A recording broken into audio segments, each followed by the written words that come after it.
tozala na esengo pourquoi biso tozabana ya Mukishi.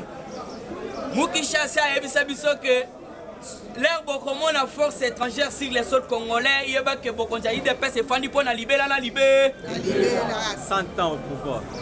Yangwana il faut comprendre Fati Azadon de Dieu avant on appelle ça information il faut tout ça moi rappel am que boto boté bokanisa otobengi pasteur na biso prophète Yagana ayebisa biso nini yo soki obosani toza ko rappeler yo Mukwantombolo akendaki kuna na Ghana c'était en 2018 pasteur Yagana ayebisi voilà tu viens comme candidat simple mutu simple mais nzamba zola kisangai na 2019 on a la présidente de la République. Il faut pas être d'accord, on a boto boté. IDPS viva. Pasteur Yakana Yebisi Fati Boé. Na 2019 on a la présidente de la République.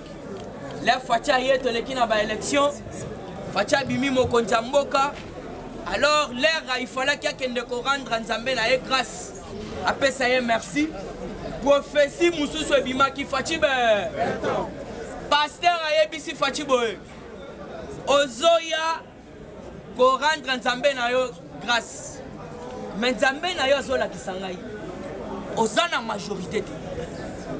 Ozani na majorité. Et puis il faut tika loye bango le président Béton ti mukolo majorité et ko basculer. Et ko ya nangam na yo peuple congolais na yo moko kotika la koyoka yango dans la sikoyo vision moko tombo la sali haute diplomatie comment la majorité a basculé nani azala ki na sagesse wana prophétie etika moko il faut ekokisama puisque tous les prophéties pasteurs appellent ça ekokisama prophétie etika li ezaboye pasteur aye koyebisa Félix.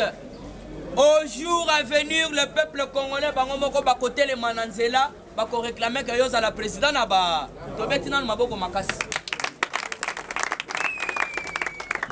Pasteur Ayebisi Félix, Mikolo Koya, peuple yemoko à côté les mains, à réclamer yoza toujours président naye. Yangon moni c'est à travers les nouveaux gouvernements. C'est à travers les nouveaux gouvernements. Alors qu'est-ce qui se passe pour monopoliser parole te to continue na kati actualité politique Hippolyte Kanambe Boyoki awa tozo bengango premier voyage ya Kanambe avant Atika Bokonzi. C'est depuis Kanambe Atika Bokonzi nano atika la ko bima libanda te à part place akenda na Zambie. Je sais pas si Zimbabwe merci na matanga ya Robert Mugabe. Kakawana puisque senga ki Mukwantombolo. Alors vous devez comprendre pourquoi Kabila Bimi a quelque sala nini. C'est ça l'information. Bazo biso bomoni bokimi si Kabila. Oh Kabila sali boya bokimi si boboté. Il faut oyeba qu'est-ce qui se passe. Mais c'est Hippolyte Kanambe atali Mungolo samedi 1800 gardes républicaines. Bakiti Lubumbashi.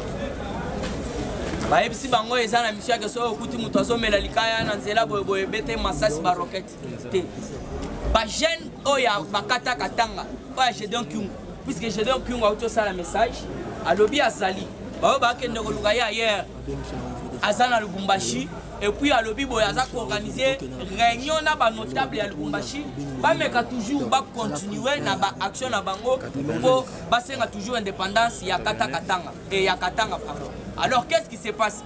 Kabila siko ba moni na ferme na ye ya Kashimata na zo biso bataillon mobimbe bimbe. Plus de 500 militaires. 6 mais c'est déjà 600. Na ferme moko ya Kashimata. Donc tout bataillon mobimbe. Ndeba bandaki donc soko tali pendant ndeba zo bima na ferme baza ebelé. Donc Kabila bandaki déjà préparé. Alors atali était Félix Antoine Tshisekedi Tshilombo très sage. Puisqu'il faut comprendre la diplomatie à Mukwantombolo. Batobele va comprendre Félix. Alors l'air bango va bima. Déjà le déploiement. Il y a 1800 autobengi gardes républicains dans la ville de Lubumbashi déjà bandé ko salam. Parce que bazio bazaki na ferme baso zonga na caserne. Bamsusu baso yao. Alors qu'est-ce qui se passe? Kanambe akendaki Dubaï, akomi na Dubaï kuna, il fallait qu'il akende na oto bengi Émirats Arabes Unis.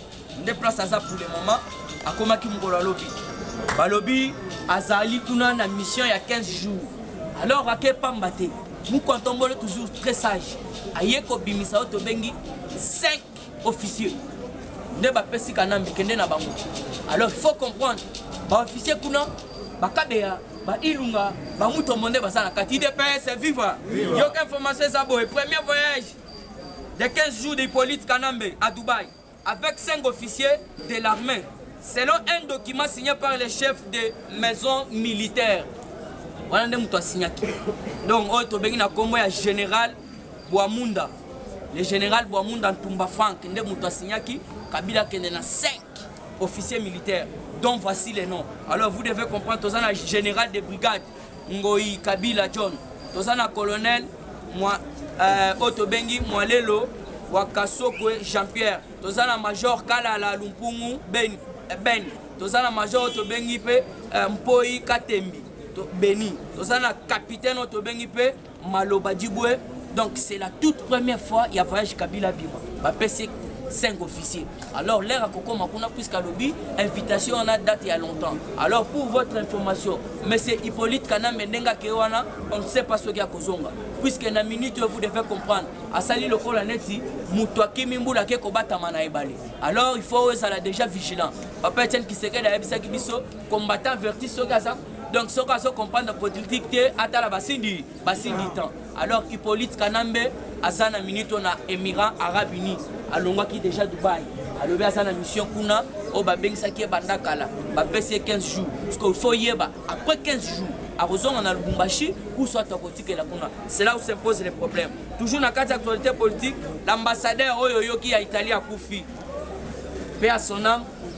Malgré que tu as information que non, bientôt là, l'Italie a quitté sa autobengi batunaï à renseignement makasi pour bameka koyeba banani bakomi ambassadeur. Mais l'ambassadeur a commis une grosse erreur. Les autorités, il y a sécurité, il y a ville wana bayeba quitté. Baye kotuna gouverneur, est-ce que vous avez présence à mouton na kati ya province a habité? Est-ce que la police a été informée? Nulle part. Donc est-ce que donc à quel ndenge na ye? Auto eko yo kaka zana convoi ya biloko ya programme alimentaire mondial.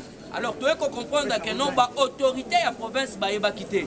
Alors il faut yeba que non a kufa kilobi na ba 11h. Nde azwa ki bal perdu na habité soki ba assassinat qui est ndeni.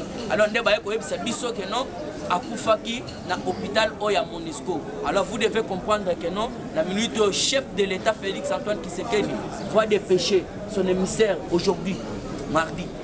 Na lombango akende kuna po bakuta na président ya Italie ba me kopesa me condoléances pe baza makambo bakusolula. Alors na liwa na yekaka otobengi mama Tumba Nzenza asi asali copie a boakeli bango me condoléances basa la mitema kokuta et le gouvernement congolais a posé dans les tout moyens pour ba me koyeba banani baza ba hauteur. Voilà, toujours na carte actualité politique, Matata Mponyo et sa fondation Mapon a signé au tribunal de grande instance de Gombe.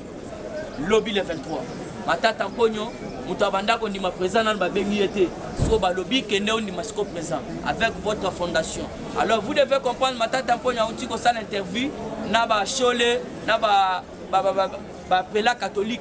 Akeko la kisambango université wa tonga kuna na lolenge ke balobela ye. Alors eloko kamsinga ba Pela wana balobi ote Matata sana raison aza asali action ya o atobengi ke mwana mboka atongi bo ceci c'est l'ande ba yebisi yo na fondation na yo kende. Yaka o expliquer siko ndengo banda luka ko expliquer na ba média ko loba trop.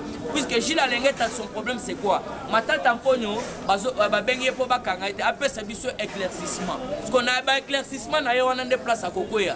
Alors vous devez comprendre toujours na mambotali justice. To yebisa ki bino Kalev bakanga kiye. Alors il faut comprendre Kalev bakanga kiye te sokande Kalev bakimisa kiye. Soko landi Kalev lobby azalaki na Okapi. Azalaki otobengi invité na bango na radio Okapi. Comment ça fait-il que Moutobakangi a Rosalani otobengi invité? Donc cela veut dire bakanga qui était. Ndena yoko yokaye batundi est-ce que makamyo surtout basolo baba fundi yo ba enlèvement ba torti oza ko reconnaître yango to bazoko c'est la lobby mais oui naza kutu prêt ya ko collaborer na justice ya mboka na ngai on appelle ça to bengi ba éclaircissement puisque na banda ko sala musala selon fonction ba pesa kingai alors na koloba ete ba respecter bato bazo sala musala aner puisque baza batu mabete ba bomaka batu te mais soki esengi ke na kende na okende collaborer na justice na ngai alors Sénat, il faut bien comprendre que le calendrier est bimaki. Félix n'a pas encore le temps à perdre. Il de paix, c'est viva. Lobby, et ça qui m'a vendredi, Rigen Azali Kester, a bimisi calendrier à Sénat. Puisque nous, quand on va ici, bientôt, il faut bien investir. Puisque leur sama, le conde, a bimisa gouvernement. Mbala ko boss à l'investir. Ndeto moni mukolo ya lobby calendrier pesa maki déjà ba lobby boy. Sénat bimisi calendrier donc voici la date. Le 23 début de candidature. Le 24 examen de candidature et affichage. Le 25 examen des recours. Donc cela veut dire au déposer candidature. Le 26 ceux qui ont pas problème OK. Alors le 26 et le 27 le début et la fin de la campagne d'élection. Le 2 mars élection et installation définitive, il y a bureau du Sénat. Donc, mon konzambo kabimisa qui déjà ticket. Il y a biso ya Otobengi Union Sacrée. Bahati Kwebu, na tête, il y a Sénat. Alors, vous devez comprendre, mon kontombolo, toujours même moral. Na Bahati Kwebu. Toujours même moral, na Bahati Kwebu. Aebisi Bahati Kwebu, kolenga te. Place yo banda luka, bobe banana Kabila, yo yangwana. Yangwana monaki, ba sénateur nyonso. Lobi o monaki, lola mwana, lola kisanga. Kenda kutana na Otobengi Sama Lokonde. Donc eza na lolengete, eza la ba sénateur, eza la ba député, bakota toujours na Otobengi vision mu Kwantombolo. Alors remise et reprise entre les gardes républicains na la police. Et salamaki na ba faire monyo surtout ya Kanambe, eza la Mbanzangungu, eza la ya Otobengi Kingakat, eza la Kashimat. Donc la police va savoir qui déjà remise et reprise. Alors on a zochité une information ya Otobengi Mohamed Dechou. Mohamed Dechou ba ebisa bino ka linga collaborer na justice azongi sa mbongo, azongi sa yoyo ya bana. Mohamed Dechou azali obino bobengaka Vital Kamere. Papa Tito aibaki yoyo ya bana, alobi alinga azongi sa yoyo. Neto ebisiye, l'infraction est déjà consommée. Alors yamwana to ebisiye azala ne calme atasoki azongisi déjà commettre infraction oh il faut nous asibir puisque alinga ki abebisa Otobengi réputation mokonza mboka avant toute chose abenga ki mwana ma yaka est-ce que ba rimer onyo surtout biloko bato bazolo ba oyibi mbongo avant tokene na justice yo yebisa ngai na yebana puisque na kotela ki yo makambo ya rétrocommission alors au dossier faut yebisa ngande omonaki quand même non moi je suis bossé c'est là ne ba bibo comme ça justice est ça la musana na yango mais tala lelo alinga collaborer na justice pona nga na bino tokuta na lobby azongisimo. OK, merci beaucoup. Communiquer zo passé communiquer Augustin Kabouya mwana bouté Kabunda 3600 giga batie matinée politique lobby na 13h kozanga te ba porte za politique polele okoyoka fe vérité koyoka kana muloko na ngate Kabila kimi yaka na permanence oyoka Kabila wai. Merci beaucoup Laya Kabundi wale kokende te ba animateur ba se belé IDPS viva viva IDPS viva viva Fachibe béton Fachibe béton. Bonjour chers combattants, la fois passée ngai ale bismino gete receveur central ya PPRD Isakatanga Fachibe béton. Mais bino va comprendre te politique. D'ailleurs politique débat politique pour ça débat ya sport parce que politique est commis Eleng Fachibe béton. Yaya, déplacement, M. Kabila. Donc, citer le message de Batonye Mouyambo. Parce que c'est le message niveau Katanga. Pour le déplacement, il y a M. Kabila. Fachibe. Yaya, dans la carte de déboulonnage, qu'est-ce qui se passe? 1800 soldats par commando de Bakiti na Katanga. Pourquoi Bakiti na Katanga? Yaya, il y a une relation bilatérale entre États-Unis et RDC. La quête de Pentagone, commandant Pentagone, c'est un noir africain. Fachibe. La quête de Pentagone, côté réunion, conseil de sécurité à Pentacole, juger dossier RDC, Fatime. Mais Yaya, PPT Baléli, parce que déplacement M. Kabila, aucun membre FCC a pas quitté. Déplacement M. Kabila, aucun membre FCC a pas quitté. Pourquoi Kanembe a voyagé vers 14h? Fatime.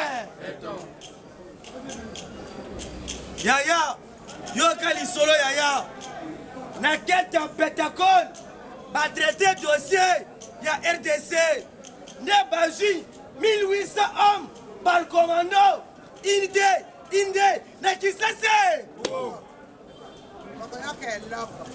Tant que tu es combattant, base centrale, il y a Ké, il y a PPD, et ça Katanga. Ne bango nyonso 1800 hommes bakiti na Katanga. Fatime. Entre report ya Katanga, 9 villes, c'est 17 km. Mais batamboli makolo, na kati ya molongo, Inde, vers golf. Mais Yaya, le même dimanche na Boutou, quelques affrontements entre Makatakata, Naba par commando.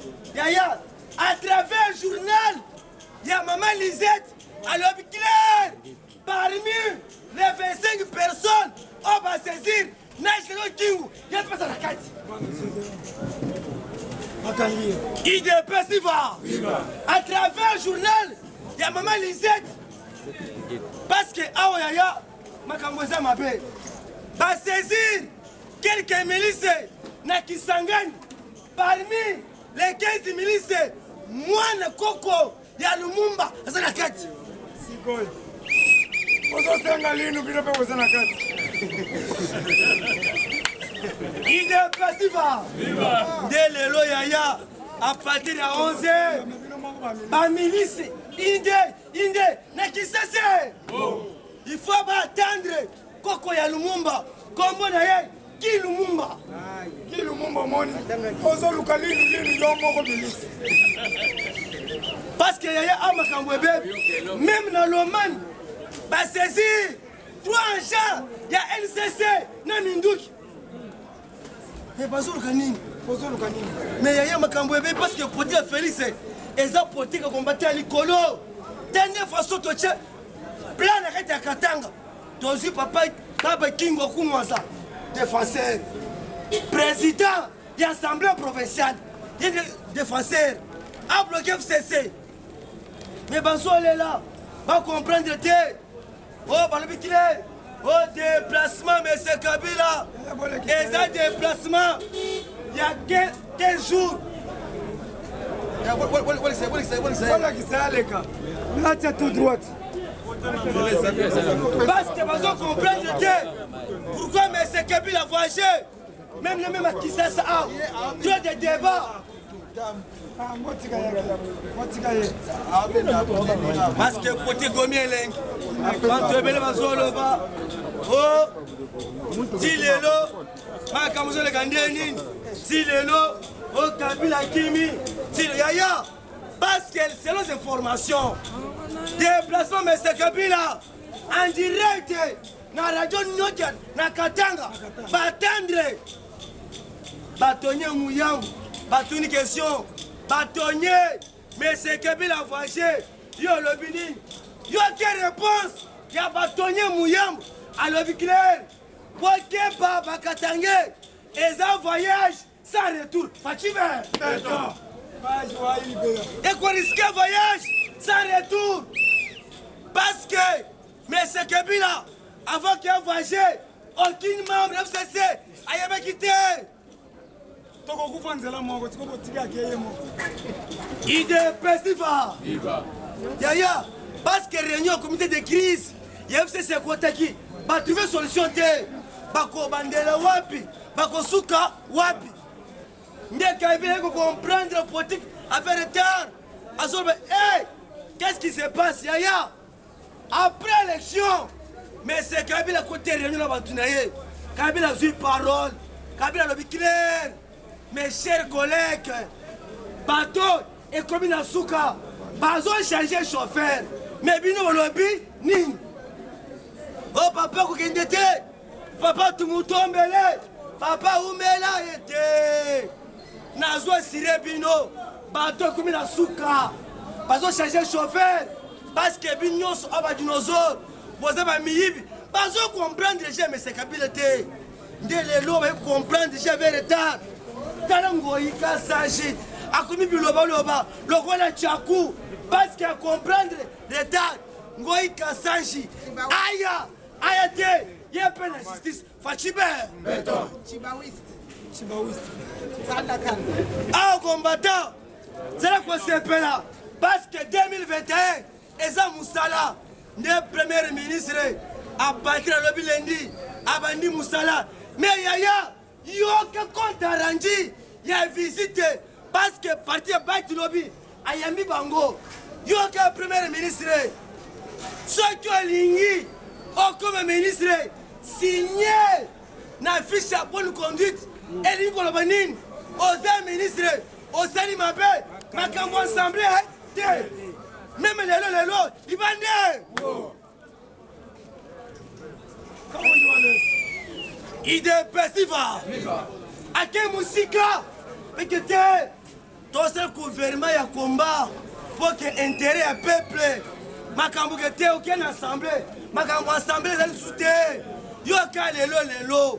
Au Salimabé, yo moko ke. Idepesiva.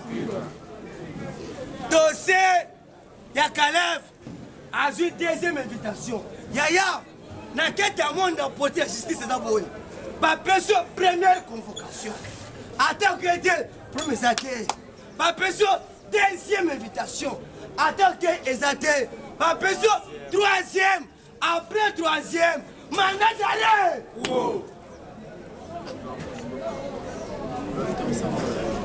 Idepesiva. Mais le lobby est koyinda. Parce que le lobby me crédit. Et un jour il y a matata amponyo. Yoka matata amponyo. Oh, moi je suis innocent. Bambo Nyonso. Natomi université. Papa, et un problème il y a Bukangalozo. Otonga université. Otonga te. Et télévision.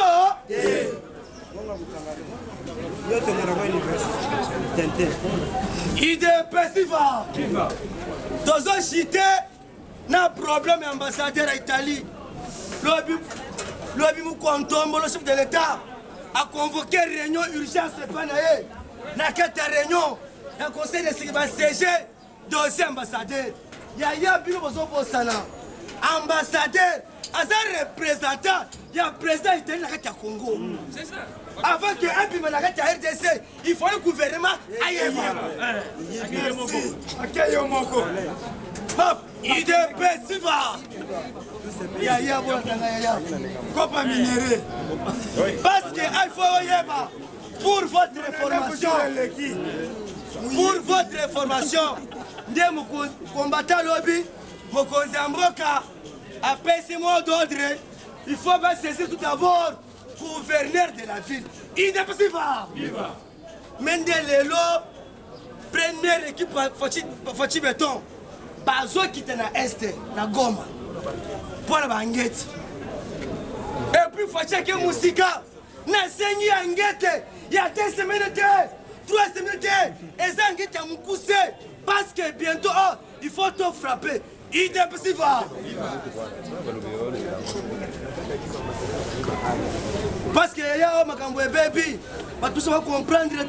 Oui, il paraîtrait qu'il y a un type ambassadeur avec des armes. Il y a un Kamandoki. Il y a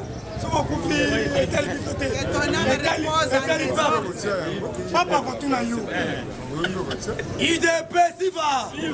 Chers combattants, on m'y préparer. Dans ma barrière, nous sommes dans la ville.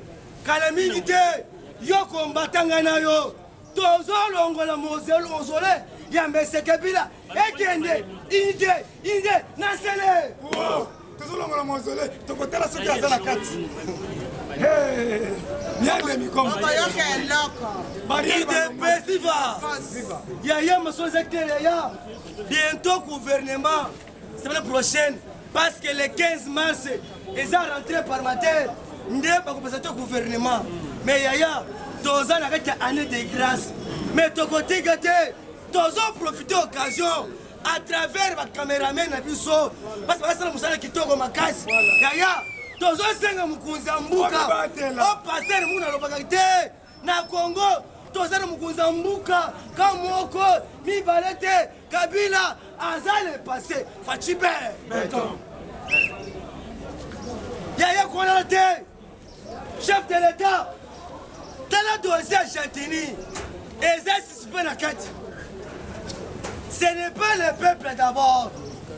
Aujourd'hui, les autres là. Deux insister. Et pas chef de l'État. Faut que nous sponsor à Chantini. Et ça, le peuple d'abord. Et ça, les autres d'abord.